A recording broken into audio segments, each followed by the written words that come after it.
আমি যিটো চাওঁ আমাৰ যিটো নৰ্থ ইণ্ডিয়াৰ যিটো আমাৰ টাইগাৰ চেণ্ট্ৰিক টুৰিজিম বুলি আমি যিটো কওঁ, সেইটো বৰ্তমান আমাৰ কাজিৰঙাৰ প্ৰমুখ্য কৰি পেলাই আমাৰ যিটো নৰ্থ ইষ্টত এইটো আৰম্ভ হৈছে। আগতে আমাৰ যিটো টুৰিজিম আছিলে এইটো ৰাইন' কেন্দ্ৰিক আছিলে বা আদাৰ ৱাইল্ড এনিমেলৰ কেন্দ্ৰিক আছিলে, কিন্তু যোৱা বিগতৰ যদি আমি চাওঁ 5 বছৰ সেইটো বহুত ড্ৰামাটিকেলি চেঞ্জেছ হৈছে। আৰু আমাৰ যিটো এটা ডমিনেশ্যন আছিলে নৰ্থ ইণ্ডিয়াৰ টাইগাৰ ৰিজাৰ্ভসমূহৰ, এতিয়া সেইটো বৰ্তমান সম্পূৰ্ণৰূপে চেঞ্জ হ'বলৈ আৰম্ভ কৰিছে। এতিয়া কাজিৰঙাও এতিয়া অন্যতম টাইগাৰ ডেষ্টিনেশ্যনৰ ভিতৰত হৈছে।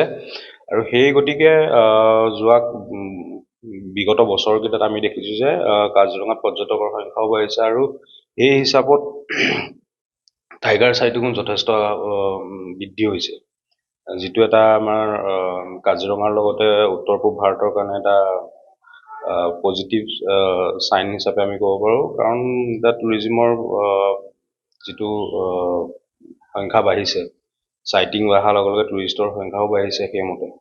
নিশ্চয়কৈ বহুত এতিয়া বৰ্তমান যিটো ছ'চিয়েল মিডিয়াৰ ফটোগ্ৰাফী, এতিয়া ছ'চিয়েল মিডিয়াৰ ফটোগ্ৰাফীৰ সময়ত যিটো য়ং জেনেৰেশ্যন আছে, য়ং জেনেৰেশ্যনৰ আমাৰ যিটো ক্ৰাউড হয়, সেই ক্ৰাউডটো অকল বিগ মেমেলছ বা টাইগাৰ চেণ্ট্ৰিক টুৰিজিমৰ কাৰণেই, আৰু বিশেষকৈ আমাৰ ইউৰোপৰ যিটো ফৰেইন টুৰিষ্টৰ যিটো ক্ৰাউড আছে সেইটো টাইগাৰ চেণ্ট্ৰিক, আৰু টাইগাৰক প্ৰমুখ কৰি পেলাই আমাৰ নৰ্থ ইণ্ডিয়া আৰু এতিয়া অসমৰ টুৰিজিমটো আৰম্ভ হৈছে। বাঘ পৰ্যটন বুলি নহয়, আৰু কাজিৰঙা এনেও পৰ্যটনথলী।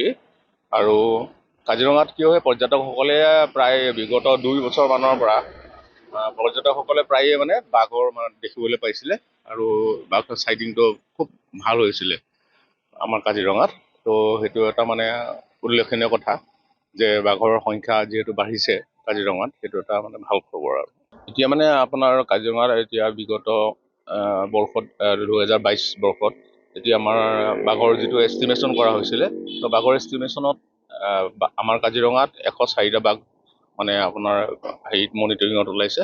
তো সেইটো এটা ভাল খবৰ, মানে কাজিৰঙাৰ যিটো এলেকা চাই পেলাই মানে বাঘৰ সংখ্যা যথেষ্ট মানে আছে। তো নিশ্চয় বাঘৰ যদি হেৰিটো আপোনাৰ এইদৰে থাকে, তো তেতিয়াহ'লে সংখ্যাটো যদি এনেকুৱা ধৰণে থাকে, তেতিয়া নিশ্চয় আৰু মানে পৰ্যটক আহিব ইয়ালৈ, পৰ্যটকে চাবলৈ পাব বা